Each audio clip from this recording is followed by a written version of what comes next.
За сайн байна уу? Тэгээд сая Балжмагийн зарыг хараад над руу орж ирсэн гэж бодож байна. Тэгээд би ийм бичлэг YouTube дээр оруулаад танарт хийгээд өгчөө.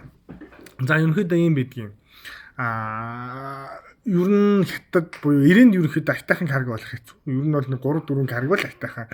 Бусд нь бол дандаа бие чаднууд байдаг. Манай 100 айлынханд нэлээд төстэй. Монгол ч гэсэн тийм каргонууд зөндөө дий та нар мэдэх баха.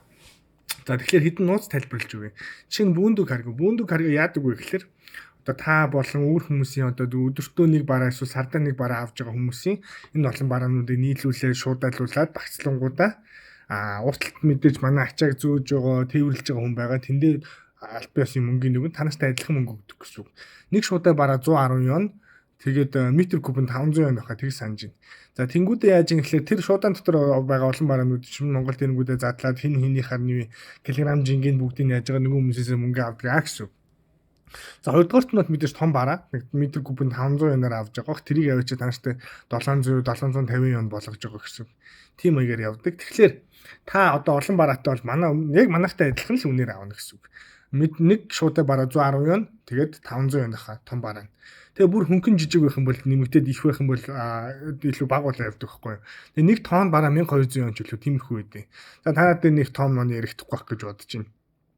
За тэгэхээр яагаад би энэ бичлэгийг хийх болсон бэ гэхээр яг та нар шиг хүмүүс зөндөө идэх байхгүй онлайн шоп ажиллаулдаг ингэдэг дэлгүүр ажиллаулдаг. За тэгээд эрэнд нэг танилтай нэтэр гэдэг хүн яана. Эсвэл танилын танил гэдэг нөгөөт чинь юм шүү дээ. Би ч карготой гэж томорж өгнө. Ер нь бол эрэнд одоо баг карго гүн гэж өгөх таксийн жол өөрчлөлт би карго л гэж хэлэн заяа. Одоо яагаад ингэ гэхээр ерөөсөө энэ ковидын 3 жилийн хугацаанд бол тэнд одоо юу гэдэг сормос идэг солонгоо байна уу те маникюр идэг марлаа байна уу бүгдээрээ л ерөөсөө 3 жилийн хугацаанд мэдээж монголчууд нь орж ирэхгүй болохоор амиа зуух хэрэгтэй ажил хийх хэрэгтэй. Тэгэхээр каргонуудыг хийж эхэлсэн байна. За тэгээ өмнө нэг карго гэд анх намайг байгуулж ах чинь жижиг ачаатай юм тоодоггүйсэн бол одоо зүгээр бүгд л юм жижиг ачаа онлайн бараануудад шуурдаг болсон байна. За энэ хүмүүс яадаг вэ гэхээр нэг жижигхэн газар түрээслэн тэнгүүдээ тэр нэг 2 давхар юм жижигхэн газар үүдээ тэндээ бараанууд чинь аваад байлгаж байгаа шуудаалал явуулсан авсан бараануудаа гайлын ашин дөрөв очоод өөрийн гэсэн машин байхгүй өөрийн гэсэн агуулах байхгүй болохоор таньж мэддэг эсвэл хамгийн хямд үнэ өгж байгаа буюу одоо наадах чинь за бараа гарах гэдэг ч гэдэг юм эсвэл юу н бараагүй байгаа хүн одоо юу хий магадгүй 450 янаа бараагч авъя гингүүд өө наач өгч чинь дундаас надад нэг 10 янаа өгөөрэй 20 янаа өгөөрэй гих мэтчлээ юм. За тэгээд ерөөсөө 90 хотод чинь маш олон газрууд байгаа нөгөө нэг бараа нь байхгүй. Тэгээд нэг машин байгаад идэг илүү ашиг авах гэдэг нөгөө машинаад байлгаал байдаг. Нэг хүмүүс ачих гэдэг 6-7 хоног болгодог. Тим газрууд зөндөө. Би ч гэсэн ийм газруудыг туулж өссөн. Тэгээд би тааш танилцуулах чинь болохоор амгалан цахим худалдаа гэдэг нэртэй.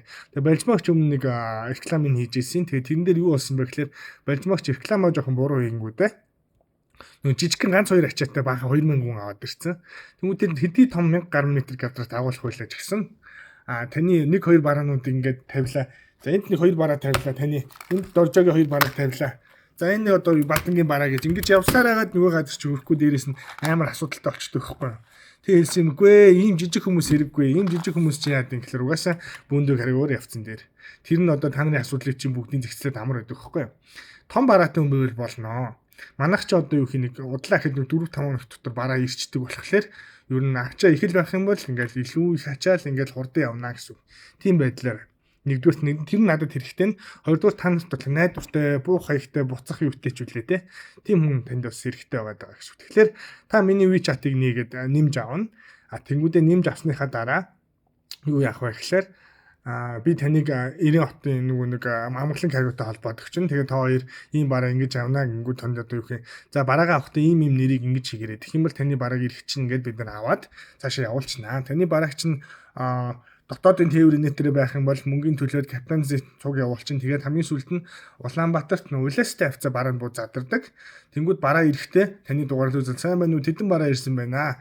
Тэдэнд хөрөг болж байна гэж хэлчин. Та мөнгөний өглөө цаадвал чинь зөндөө олон мортуудыг хүргээд өгч энэ дээр асуудалгүй заяа. Тиймэрхүү болохоор ер нь дайжгүй дээ. Тэгээд би бол зөвлөхөд энэ каргыг ашиглаад үзье. Амар олон хөлтүүлж байгаа хүмүүс хэлээ. Тэгээд танаас хэрэгтэй бах. Надад бол бараа хурдан дүүрээд энэ тэрэ те хэрэгтэй гэсэн үг. За тэгээд болж ах шиг байна. Тэгээ WeChat-а асуух бол WeChat-ын авъя гэж хэлчихээрэй. Би нөгөө нэг чатан хариулдаг хүүхдэд өгчий. Тэгээ танаас хэрэгтэй болсон бахаа гэж бодож байна.